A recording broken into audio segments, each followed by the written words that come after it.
The islands have been through so much. There have been invaders. So many atrocities have been committed on these islands.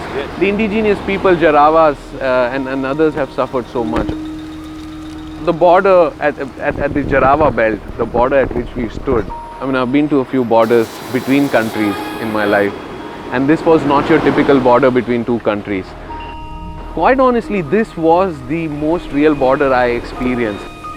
Because this is a border between two civilizations. The differences between these two civilizations is so huge. And yet there is just a post that goes up and puts you back into time.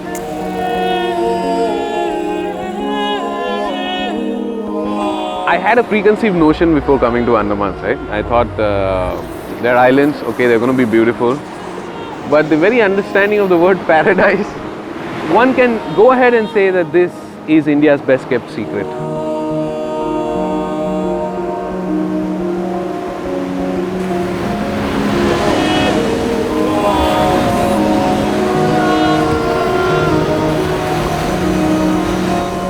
Places like Neil Island, it's a naturally created world where settlers have come in just 1962, and since then people are witnessing this island to be one of the most beautiful islands of Andaman, right?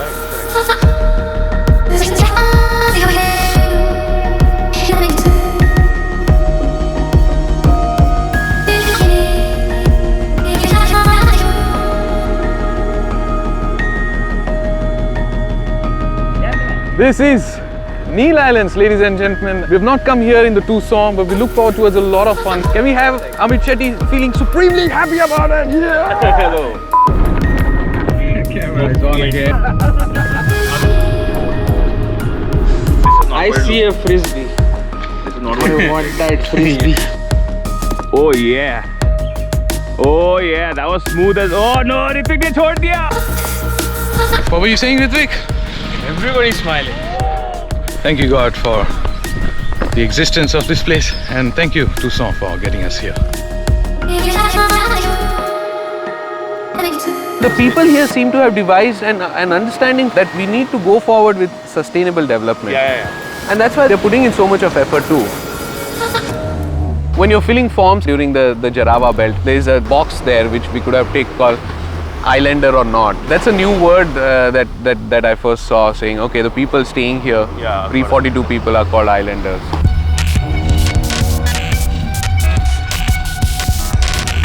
Although what was more captivating for me were the landscapes. It is never monotonous.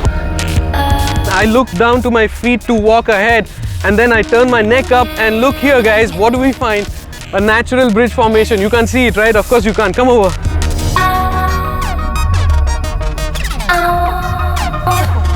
This is not something that you find on land. This is where water usually is. It's going to be here in the next 1.5 hours, and we are literally in the sea. Oh.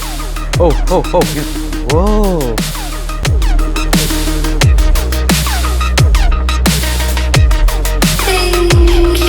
I left the sea cucumber in that puddle there, and then the guide came over and kept him away somewhat to the side, saying one should not leave them around in these easily accessible puddles lest one would kill it by accidentally stepping on it.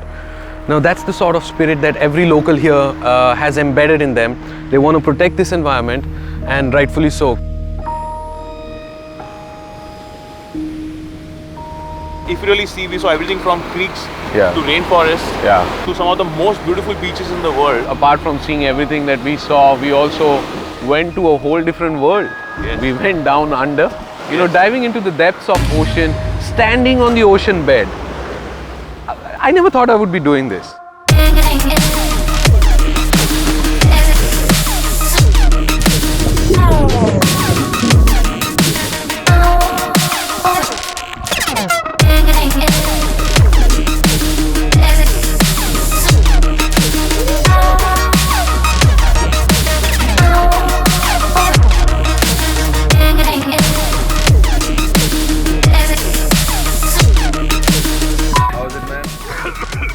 I just breathed in like a ton of seawater.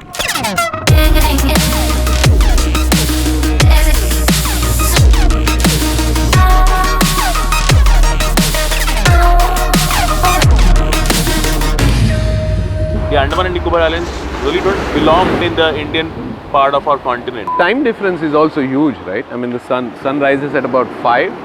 Quite honestly, today, 4:45, the sky was already bright. Andaman, Nicobar Islands should have their own times. So they're 100 kilometers close to Thailand, and Thailand has a different time for sure. Good morning, everybody. These guys there, they're on their way to scuba diving. None of us are wearing a smile on our face. It's because we are up far too early in the morning again. But all this will stand to change once we are underneath the water, once we are in the ocean. I want to go scuba diving, but this door won't open. Now it did. Alright, out of the car, and we're going to be straight meeting the folks who are going to be teaching us for the day. Most important rule of scuba diving is that you always keep breathing and never ever hold your breath. Okay.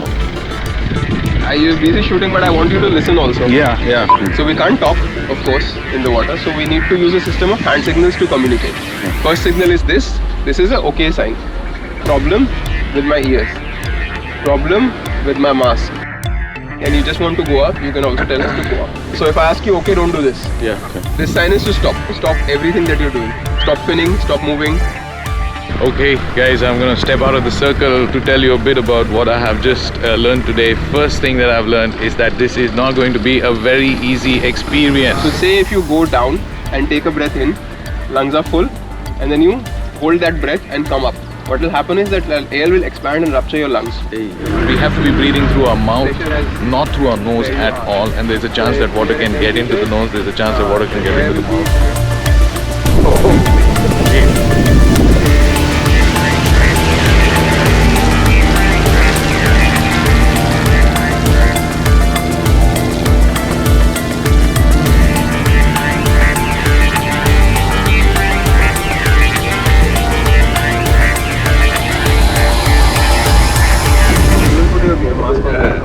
And this is to ensure that our glasses don't fog when we are down there. I've never done this in life before.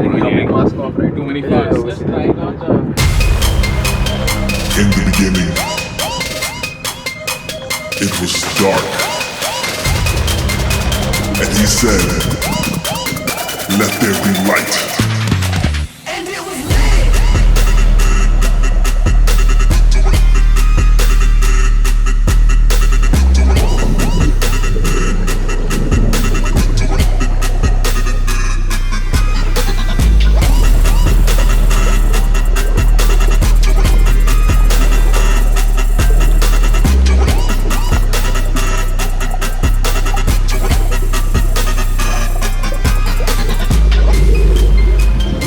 Guys, woo!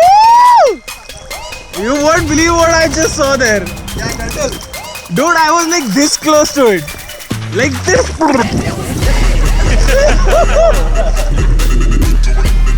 Best day at work ever.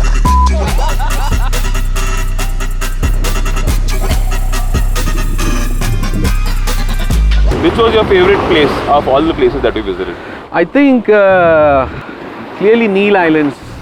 Neil Islands. Paradise within paradise. Paradise within paradise, and it wins it all hands down because of that one tree. Simova. I want to take one back home, and I want to make it a part of my family, dude.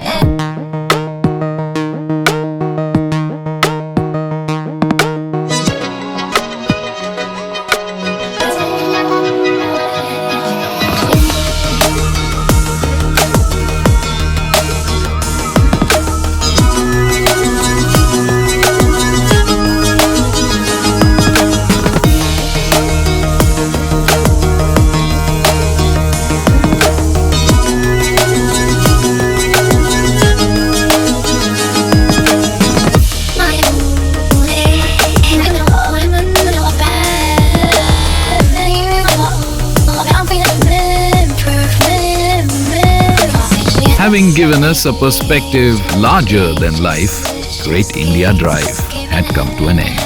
Entirely sure that we would be missing these beautiful islands, all of us on the journey decided to not bring any souvenir back home. Because the essence of these islands lies in experiencing and not in material. We, however, go back with fond memories and with a newfound understanding of what the world can hold for us if we choose to wander.